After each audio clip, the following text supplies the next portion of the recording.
My recovery story is a little different than some others. I'm a two-time cancer survivor, and that was traumatic. And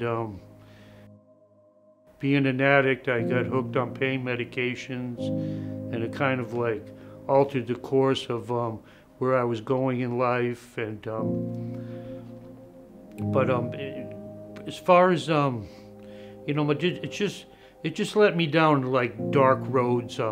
Recovery in and out of hospitals where, that I started feeling comfortable in hospitals, like saying I could be all right just staying here, and that's no life at all, And I just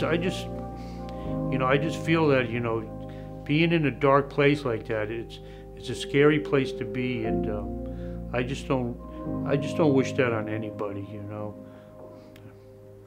I have severe depression, so when that hits me, the first thing I think of is, how can I get out of it feeling like this? And when you're an addict or an alcoholic, the first thing you think of is a drug. You might feel a euphoric feeling for a few hours, but then you go right back into a depression. Every time I went into the hospital, they put me on a different medication, so I never gave one medication a specific time to work. And I ended up back in and out of the hospital a few times, and that's when I finally got to the Robert Smith House.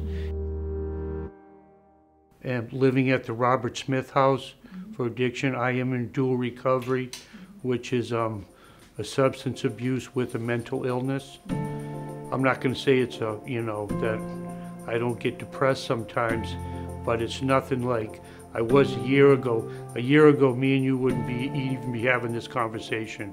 I'd be wanting to be under my blankets at home, and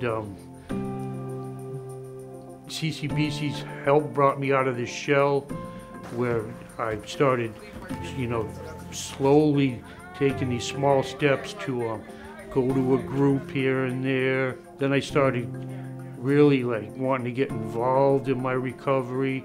I started telling people how I really felt, especially my therapist, telling her some of the traumatic events that have happened in my life. And the first few months I wouldn't open up with her. Now I can talk to her about anything. One of the biggest gifts in recovery for me is having my family back in my life. My sister a couple months ago wanted me to watch, my niece and nephew for a few days, where, a couple of years ago she wouldn't even want me in her house, And now, my mom and dad, I'll go spend a weekend with them, and all my brothers and sisters, nieces and nephews. And now I actually enjoy when I go there, and I can remember the event without sitting down in the chair and not talking to anybody. I get involved with my family and talk to them, and it's just a wonderful experience.